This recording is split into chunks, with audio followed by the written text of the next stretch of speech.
Search in the world for pretty faces.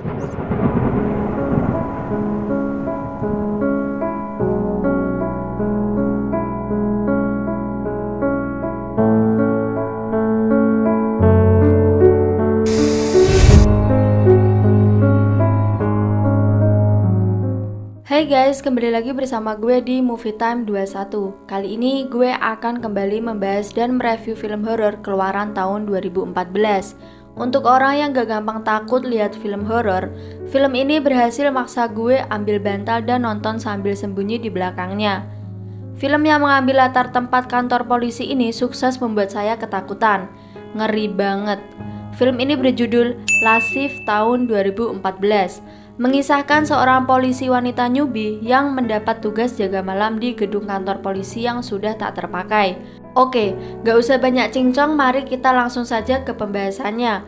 Pasang headset di telinga, ambil posisi rebahan paling mantuliti, selamat menonton, enjoy! Di awal film kita akan sedikit berkenalan dengan Jessica Loren. Dialah polisi wanita yang bergelar anak baru hendak menjalankan tugasnya jaga malam. Ibunya yang berada di rumah menelponnya karena khawatir dan mencegah anaknya untuk melakukan tugas ini. Namun karena tuntutan pekerjaan, Jessica harus tetap melakukannya. I told you I am going to be fine. Yeah, that's exactly why we have to do this right now. Setibanya masuk ke kantor polisi, ia melihat polisi tua sedang mengumpat tak jelas. Akhirnya mereka berdua berkenalan. Nama Pak Tua itu adalah Sersan Cohen. Pak Tua itu memberitahu Jessica tempat-tempat seperti dapur, kamar mandi, dan hal-hal lain yang bisa ia lakukan. Dan juga memberitahunya jangan meninggalkan kantor karena pada jam 10 malam sampai pukul 4 pagi, Hazmat akan mampir ke kantor untuk memusnahkan barang bukti yang ditemukan di TKP. May have some walk-ups, but just send them up the street. So Hazmat's gonna be here sometime between 10 p.m. and... Lalu Pak Tua itu meninggalkannya dan akan datang kembali jika jam kerja Jessica sudah selesai.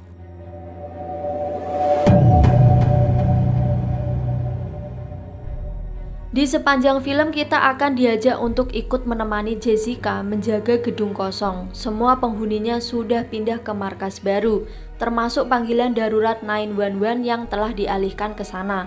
Well, tugas yang kelihatan gampang, tapi kemudian gangguan demi gangguan yang muncul mulai menguji kesabaran serta keberanian Jessica, termasuk kewarasannya. Ia duduk sambil membaca buku, sambil ngantuk-ngantuk gitu. Jessica kaget mendengar suara dan melihat lampu yang terus berkedip. Tiba-tiba suara telepon berbunyi, terdengar suara seorang wanita yang sedang meminta bantuan. Berbelit-belit gak jelas, tiba-tiba ia mematikan teleponnya.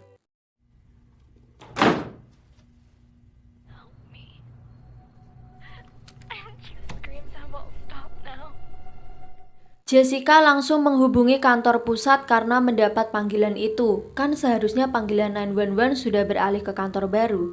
Kemudian Jessica mendengar suara gubrak lagi. Ia mengira bahwa itu Sersan Cohen dan langsung mengeceknya. Karena tidak mendapati apa-apa, ia langsung masuk ke dapur dan makan. Tapi anehnya keluarlah benda aneh dari mulutnya.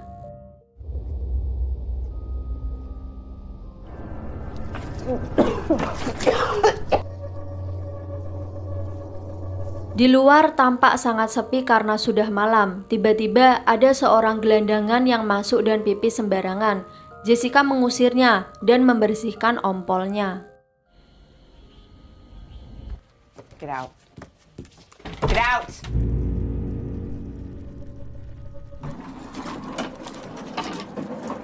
Lagi-lagi Jessica mendengar suara aneh dan mengeceknya. Masuklah dia ke kamar mandi dan melihat di dalamnya banyak sekali kotoran yang berbau busuk.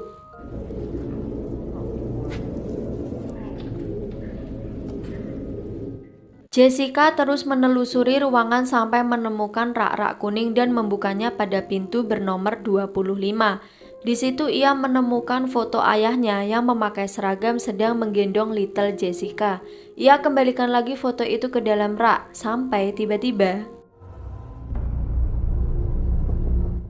Semua pintu terbuka secara misterius dan Jessica langsung meninggalkannya. Lagi-lagi wanita misterius menelponnya dengan dalih meminta pertolongan. Wanita itu bernama Monica dan sedang terjebak di suatu peternakan.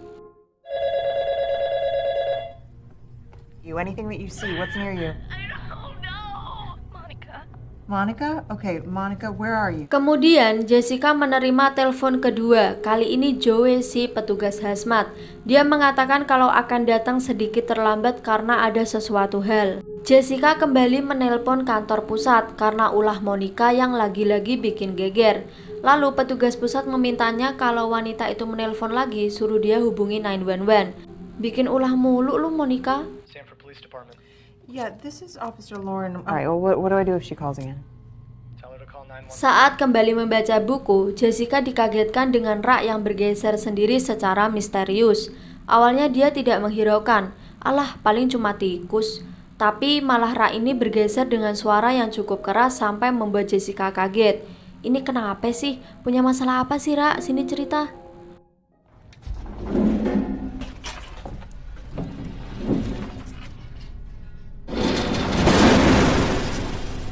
Untuk yang ketiga kalinya, Jessica kembali mendengar suara-suara lagi. Komuknya udah kelihatan muak banget ini. Ia langsung mengeceknya dan melihat pintu belakang yang berantakan dan sedikit terbuka. Ia mencoba menghubungi kantor pusat meminta bantuan jika terjadi sesuatu hal. This is Officer Lauren at the old station. I'm investigating a... Sampai akhirnya tiba-tiba lampu mati. Jessica menyiapkan pistolnya dengan membunyikan dasadarmanya sebagai polisi. Ternyata malah dia menemui bapak gelandangan yang sedang mengobrak-abrik berkas dan membuat kegaduhan. Jessica menyalakan lampu dan menangkap gelandangan ini serta memborgolnya.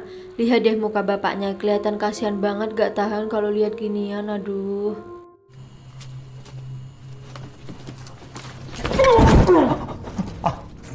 Lalu pintu tertutup dengan sendirinya dan lampu mati. Waktu menunjukkan tepat pukul 12 malam. Lauren mendapat serangan dari gelandangan hingga dirinya melawannya sampai membuat bapak-bapak ini pingsan.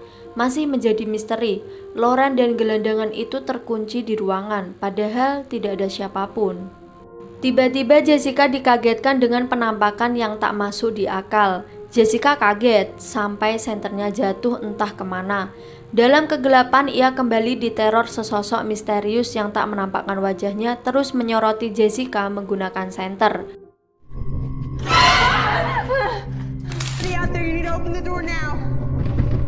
Sampai dalam sekejap penampakan aneh muncul lagi dan lampu pun kembali bersinar. Ia pun langsung bergegas pergi. Bayangin lu jadi Jessica, paling udah nangis di pojokan. Jessica yang disebut Lauren ini berusaha menenangkan dirinya dengan kembali membaca Dasadharma Pramuka. Ia kembali duduk dan mencoba menghubungi Sersan Cohen karena mulai ketakutan. Namun niat itu kembali diurungkan karena mengingat tanggung jawabnya.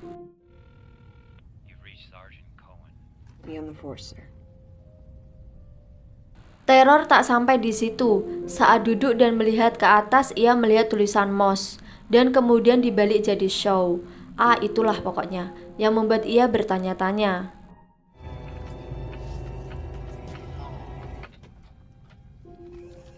Saat kembali keluar, Jessica melihat seorang wanita seksi yang sedang merokok. Wanita itu kemudian bercerita tentang keluarga Payment yang pernah berada di dalam sel penjara. Mereka bunuh diri dan kemudian mayatnya menghilang secara misterius. This wannabe Manson family? I think they were called Payment. And the bodies were gone. Wanita itu pernah berada dalam sel penjara juga dan melihat keluarga Payment melakukan sekte sesat di dalam penjara itu sampai meninggalkan jejak iblis di setiap temboknya, jelas wanita itu. Ia pun juga hafal dengan lagu ciptaan sekte sesat itu. Kemudian ia pergi. Well, time to make the donut. Kita kembali lagi kepada Jessica yang berkeliling. Ia masuk ke dalam ruangan melihat TV konslet yang tiba-tiba menyala. TV itu menampakkan seorang laki-laki dan dua perempuan yang mukanya terdapat bercak darah. Mereka mengatakan sumpah serapah yang tidak patut kita dengar, menghina Tuhan, serta melawan kebenaran. Face swollen. Seketika kita akan langsung dialihkan ke masa lalu mereka. Sepertinya mereka bertiga adalah keluarga Payment yang dibicarakan oleh wanita seksi tadi. Terlihat mereka bertiga sedang diinterogasi. Dalam pernyataan yang ia bicarakan, mereka mengaku bukan penyembah setan. Tapi tindakan yang mereka lakukan sangat keji dan tidak manusiawi. Lihatlah, mereka tampak seperti orang gila dan tidak waras. Keluarga itu terus-terusan mengatakan hal-hal aneh yang tidak bisa dimengerti. Stres nih orang. Another bitch of the Lord. Rebel angel that was cast. Payment needs soldiers. Tiba-tiba Jessica mendapat teror tak terduga. Kursi yang semula diam berubah arah menjadi tak karuan seperti dikasih nyawa, sampai membuatnya terjatuh dan TV pun konslet.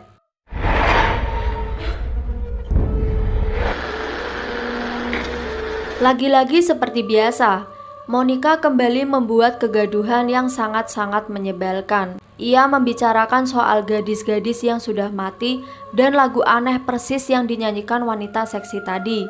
Sontak, Jessica kembali terdiam.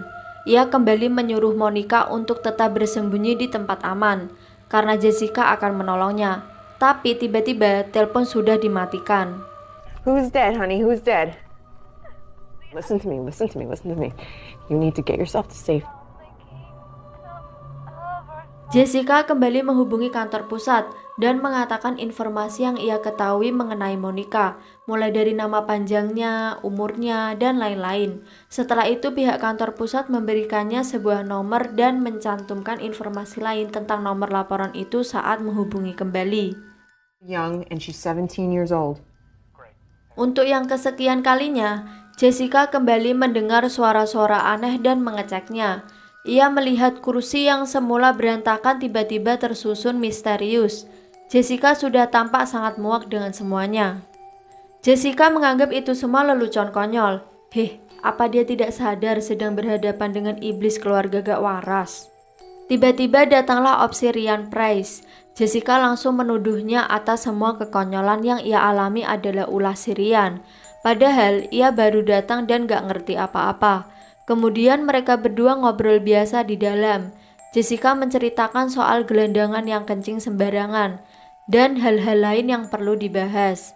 Ryan membalas dengan menceritakan pengalaman serupanya membersihkan kotoran tersangka di jok mobil. Yeah, it's real fucking funny. Is this like your thing? Is this what you do with your friends? You put every... I once had a perp shit all over the backseat of my squad. Selain itu, opsi Ryan Price juga menceritakan soal pengalamannya melawan keluarga Payment di mana ia sedang bertugas bersama ayahnya Jessica. Yang akhirnya ayah Jessica meninggal di tragedi itu. Karena tidak bisa lama-lama, kemudian Ryan pergi meninggalkan Jessica. Anehnya, di belakang kepalanya ada luka bekas tembakan. Ya, lagi-lagi dia dihantui arwah misterius. If you need anything at all, just...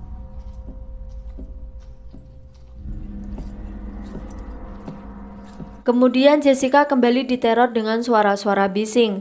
Suara itu terdengar sangat jelas di telinganya. Dan tiba-tiba...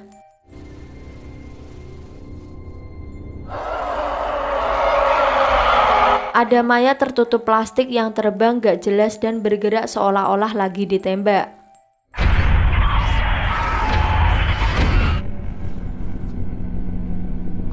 Terdengar suara tolong-tolong dari si Pak Gelandangan yang terancam arwah sekte sesat Payment. Tapi sayangnya Jessica menganggap itu tak nyata dan menghiraukannya. Kasihan banget si bapak atuh. Jessica kembali mendengar suara wanita yang sedang bernyanyi. Lalu muncullah penampakan merangkak yang menggunakan baju bikini dari belakang. Jessica terus mencari sumber suara itu dan ia menemukan sekumpulan wanita yang duduk melingkar menyanyikan lagu.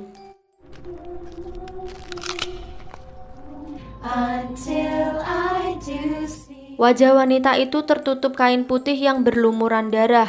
Lalu seketika pintu tertutup sendiri dan gadis-gadis itu menghilang secara misterius. Lauren sangat ketakutan dan menelpon Sersan Cohen, tapi si Sersan malah memarahinya tentang sikap pengecutnya sebagai polisi. Lalu ia juga menelpon Joey menanyakan kapan dia segera datang. Sayangnya Joey masih ada urusan. Well, I'm gonna be waiting for you outside in my squad car, okay? Lagi-lagi Jessica mendapat telepon dari Monica. Monica mengatakan bahwa dia berhasil kabur dari kejaran seseorang dan kemudian telepon berhenti. Lauren kembali menelpon kantor pusat. Seseorang itu memberitahu Lauren bahwa Monica Young sudah mati 1 tahun yang lalu. Mungkin itu adalah perbuatan iseng seseorang yang berusaha mengerjainya.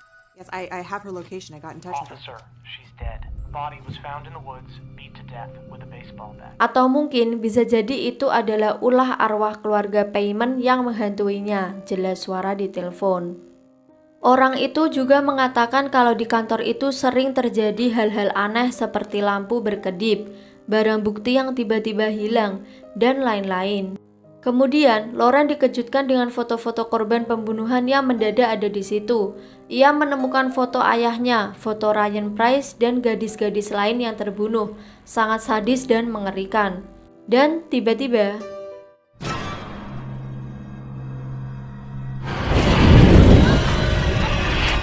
Jessica terbangun dari pingsannya. Ia melihat ada gadis yang berlari dan menghampirinya. Gadis itu membuat Lauren pingsan lalu menyeretnya. Mereka pun ngobrol gak jelas membahas John Michael Payment. Seperti biasa, wanita itu tampak seperti orang gila. I can never stay mad at John Michael. Ia mengatakan hari itu adalah malam 1 tahun meninggalnya John Michael Payment. Hingga wanita itu pun menembakkan pistol ke kepalanya sendiri. Jessica kemudian pergi meninggalkannya. Lagi-lagi terdengar suara telepon. Diangkatlah telepon itu. Seperti biasa, itu adalah Monica. Kali ini Lauren tidak mempercayainya. Hingga tiba-tiba Monica menampakkan diri dengan wajahnya yang rusak dan merangkak mengerikan. Lauren ketakutan dan bersembunyi. Monica mendekatinya. Seketika arwah itu kembali hilang. Jessica Lauren berusaha kabur, namun pintunya tidak bisa dibuka, bahkan ditembak pun juga tidak bisa. Aneh sekali. Tiba-tiba ia ditelepon oleh ayahnya. Sambil menjawab beberapa perkataan ayahnya, Jessica Lauren sedikit terharu dan menangis. Padahal ayahnya kan sudah mati ya. Dad? Ia mengatakan kenapa kamu berusaha meninggalkan tempat itu, padahal dulu ayah berjuang mati-matian saat masih bekerja. Lalu gelandangan kembali seliweran. Jessica Lauren menghampirinya hingga akhirnya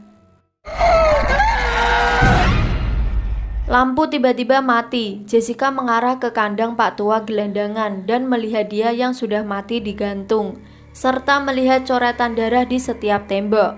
Makin kesini kita makin gak waras dengan penampakan gak masuk akal di kantor ini. Saat Jessica menghubungi seseorang meminta bantuan, tiba-tiba alat walkie-talkie-nya mengeluarkan cairan berwarna coklat. Dan kenapa sih hantunya sangat membadutkan seperti itu?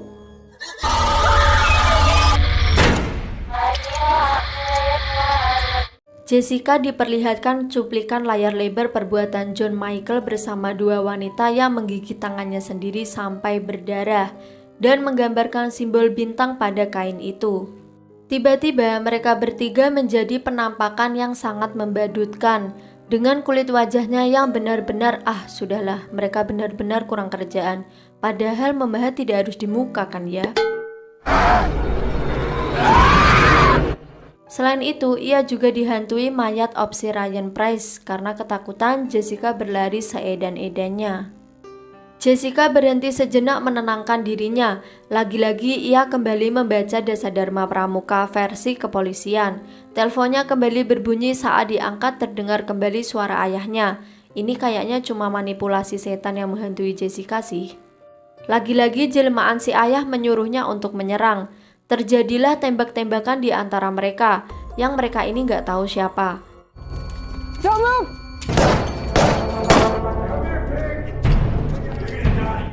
Lama-lama gue jadi gak waras nih. Dan benar kan, Jessica cuma dimanipulasi oleh sang iblis. Musuh yang dilihat Jessica ternyata bukanlah tim sekte, tapi adalah Joey dari BioClean. Akhirnya si Joey dan 1 rekannya mati gara-gara kena tembakan si Jessica. Sontak Sersan Cohen datang dan langsung menembak Jessica dari belakang. Melihat perbuatan Jessica dan melaporkannya ke kantor pusat. Somebody help me! Lee, what are you doing? Dispatch, this is Sergeant Cohen. I have an officer. Tiba-tiba Jessica menyanyikan lagu yang dinyanyikan gadis tumbal sekte sesat Payment. Sampai akhirnya si keluarga Payment muncul. Anehnya tiba-tiba Sersan Cohen menghilang. Seketika film pun tamat. Bagaimana guys menurut kalian? Sederhananya film ini memakai formula haunted house, namun lebih cenderung ke horor psikologis.